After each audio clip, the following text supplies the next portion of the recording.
तुम जो मातम को ना हो। अगला इतवार 2 नवंबर मरहूम ईमानदारों का यौम यादगार है। हर साल हम अपने अजीज़ों को जो खुदावंद में सो चुके उनको याद करके पाक मास की कुर्बानी गुजरानते हैं, और इस दफ़ा इतवार ही को ये मरहूम ईमानदारों का यौम यादगार होगा। यानी अगला इतवार हम अपने अजीज़ों के लिए जो खुदावंद में सो गए हैं उनके लिए खुदा के हुज़ूर दुआ करेंगे।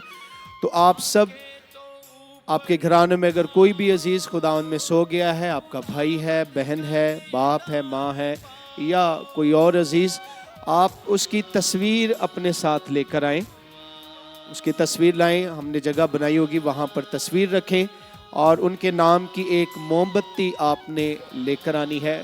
उस मोमबत्ती पर उसका अजीज़ का नाम लिखें, और पाक मास के बाद जब फ़ादर जी हमें इजाज़त देंगे हम उनके नाम की मोमबत्ती भी रोशन करेंगे और पाक मास की कुर्बानी में भी उनको याद रखेंगे।